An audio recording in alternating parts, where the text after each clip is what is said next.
Pendule élastique incliné. Un ressort de masse négligeable, aspire non jointif, parfaitement élastique, est accroché par l'une des extrémités à un support fixe. Et à l'autre extrémité, on accroche un solide de masse M égale 500 grammes. L'ensemble est situé sur la ligne de plus grande pente d'un plan incliné faisant un angle alpha égale 30 degrés avec l'horizontale. Les frottements sont négligés dans tout l'exercice. Le ressort de longueur L0 égale 20 cm au repos. À l'équilibre, la longueur du ressort est L égale 25 cm. 1. En déduire la valeur de la constante du leader K du ressort. On prend G égale 10 mètres par seconde au carré. 2. On écarte le solide vers le bas de sa position d'équilibre à t égale à 0 d'une distance d égale 3 cm et on le lâche sans vitesse initiale. Par une étude dynamique, trouver l'équation horaire de mouvement. 3. La période des oscillations dépend-elle de l'angle alpha? 1. La constante du leader K du ressort. La constante de leader K du ressort. On a ici le corps est en équilibre. Il est soumis à 3 forces. Son poids P, la réaction de plan incliné et la tension du ressort. La force exercée par le ressort, TP. La force exercée par le ressort est une force de rappel. Il y a ici à l'équilibre, c'est ça la longueur du ressort à l'équilibre. Et L0, c'est sa longueur initiale. L0, la longueur du ressort à vide, c'est-à-dire initiale. Et LE, c'est la longueur du ressort à l'équilibre. Donc le corps est en équilibre, donc la somme des forces appliquées est égale à 0. À l'équilibre, la somme des forces extérieures appliquées est égale à 0. On a P plus R plus T' est égal à 0. Par projection sur l'axe OX, et on a choisi ici la position d'équilibre de G comme origine de l'axe OX. Donc par projection sur l'axe OX, on a Px plus Rx plus T'x est égal à 0. Px est obtenu par projection de P sur l'axe OX. Donc la projection orthogonale, ici à angle droit, donc dans cette longueur, et cet angle c'est alpha, car les côtés de l'angle alpha, le premier côté, le deuxième côté, ce côté est perpendiculaire au premier, ce côté est perpendiculaire au deuxième. Donc ici on a le même angle alpha. Px est positif car la projection de l'extrémité se trouve dans la région positive. La projection de l'extrémité du vecteur force P dans la région positive. Donc Px est positif. Px c'est le côté opposé de alpha. Donc c'est mg sinus alpha. mg fois sinus alpha. Rxr est perpendiculaire à l'axe OX. Donc c'est 0. Plus T'x. La projection de T' sur l'axe OX dans toute la longueur, mais le vecteur force T' est en distance opposée. Donc il est négatif, donc c'est moins T' est égal à 0. Moins de la coordonnée et T', c'est l'intensité de la force exercée par le ressort. Donc T' est égal à M fois G fois sinus alpha. T' est égal à K fois delta L. Delta L, c'est l'allongement du ressort. C'est la longueur finale moins la longueur initiale. La longueur finale, c'est LE et initiale, c'est L0. Donc, T' est égal à K LE moins L0. Donc, je remplace ici. Donc, on a K LE moins L0 est égal à M fois G fois sinus alpha. Donc, K la constante durée de K, c'est N fois G fois sinus alpha sur l'allongement LE moins L0. Application numérique, K est égal. N c'est 0,5 kg, G c'est 10, sinus 30 c'est 1,5 sur LE 25 cm en mètres fois 10 pouces moins 2, L0 c'est 20 cm fois 10 pouces moins 2 en mètres. Donc on trouve K est égal à 50 newtons par mètre. Deuxièmement, l'équation horaire du mouvement.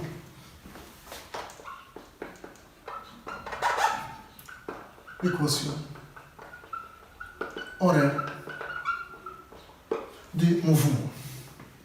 On a dit dans les données qu'on écarte le solide S de sa position d'équilibre stable d'une distance de 3 cm et on le lâche sans vitesse initiale.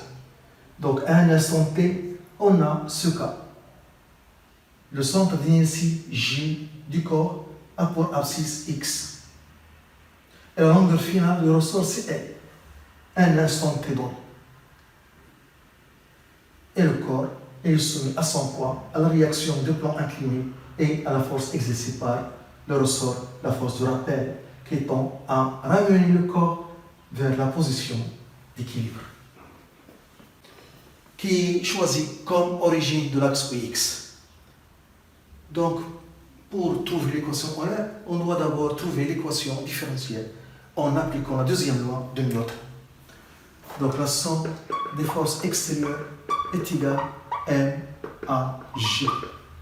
On a P plus R plus T est égal à M à G.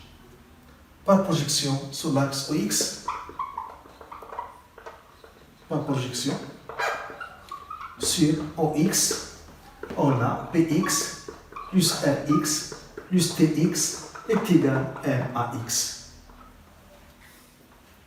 Px est obtenu par projection du vecteur force P sur l'axe OX. Ici, à l'angle droit, donc la projection dans cette longueur qui est le côté opposé de alpha. Et Px est positif car la projection de l'extrémité se tourne dans la région positive. Donc c'est mg sinus alpha, 1 fois g sinus alpha. R est perpendiculaire au plan incliné, donc sa projection sur l'axe OX c'est 0, plus Tx, le vecteur force Tii en du sens opposé. Donc Tx est négatif. Et la projection dans toute la longueur. Donc c'est plus moins T. Moins de la coordonnée et T, intensité positive, est égal à N à X, c'est X le point. Donc mg sinus alpha moins T est égal à Nx le point. T est égal à K fois delta L. Le ressort est allongé. Delta L, c'est la longueur finale moins la longueur initiale L0. Donc c'est K fois L moins L0. Et on voit ici que la longueur finale, L, c'est LE plus X. Donc je remplace ici. Donc T est égal à K LE plus X moins L0.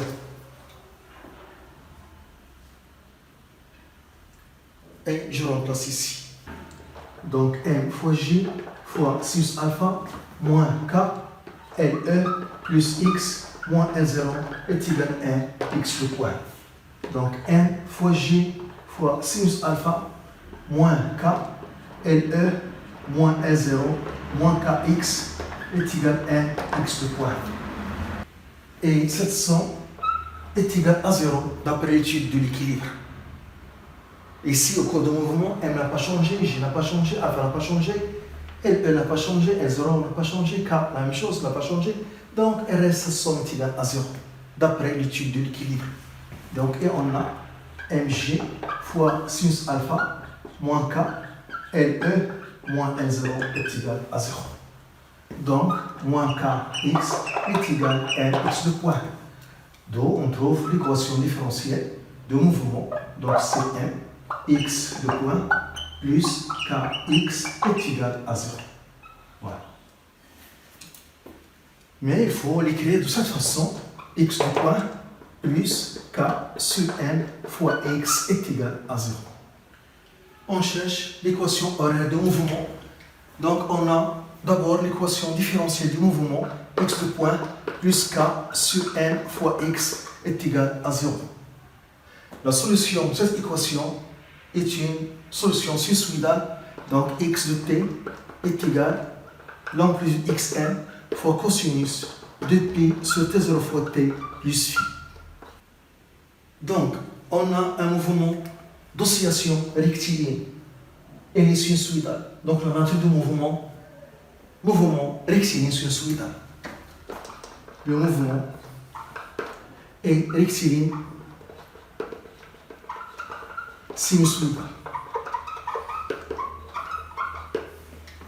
On détermine xn et phi en utilisant les conditions initiales. On a d'après les données, à t égale à 0, on a dit qu'on a écarté le corps de sa position d'équilibre stable d'une distance de 3 cm et on a lâché le corps sans vitesse initiale à t égale à 0. Donc à t égale à 0, donc on a x à t égale à 0 est égal à 3 cm qui est égal à 3 fois 10 plus moins 2 mètres et sans vitesse initiale x point à t égale à 0 est égal à 0. Donc x à t égale à 0, donc c'est xn fois cosinus phi. Donc xn est égal à x à t égale à 0 sur cosinus phi. Et on utilise la deuxième condition, x point est égal à 0. Donc on a x point de t est égal à moins xn de pi sur t0 fois sinus de pi sur t0 fois t plus phi. X point à t égale à 0, c'est moins xn de pi sur t0 sinus phi, qui est égal à 0. Donc, sinus phi est égal à 0. Donc, phi est égal à 0 ou phi est égal à pi. L'amplitude xn est toujours positive, par définition. Donc, puisque xn est positif, donc x à t égale à 0, il est positif, 3 fois 10 moins 2, donc le cosinus doit être positif. Cosinus pi est égal à moins 1. Donc, il va donner une valeur négative de xn. Cosinus de 0 est égal à 1. Donc, puisque xn est positif, on choisit phi est égal à 0. Puisque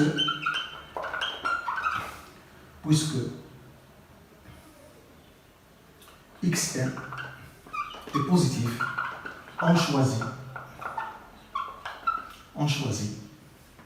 phi est égal à 0. Donc xn est égal à x à t égale à 0, qui est égal à 3 fois 10 plus moins 2 mètres. Donc l'équation horaire de mouvement s'écrit x de t est égal à xn fois cosinus de pi sur t0 fois t plus phi. Donc x de t est égal à xn, c'est 3 fois 10 plus moins 2 en mètres fois cosinus de pi sur t0 fois t. Phi est égal à 0. Et on a l'expression de la période t0 est égal à 2 pi fois la racine de n sur k. Donc 2 pi sur t0, c'est la racine de k sur n. Et je remplace ici. Donc x de t est égal à 3 fois 10 plus moins 2 fois cosinus la racine de k sur n fois t. X de t, on a k, on a n, donc on continue le calcul. Donc 3 fois 10 plus moins 2 cosinus k, c'est 50. M, c'est 500 grammes, 0,5 kg fois T. Donc, on a x de T est égal à 3 fois 10 au moins 2 cosinus 10 fois T. C'est l'expression numérique de l'équation horaire du mouvement. Troisièmement, est-ce que la période T0 dépend de l'angle alpha? On voit ici l'expression de la période T0 de pi fois la racine de 1 sur k. Il n'y a pas alpha. Donc T0 ne dépend pas de alpha. Troisièmement, T0 est égal de pi la racine de 1 sur k ne dépend pas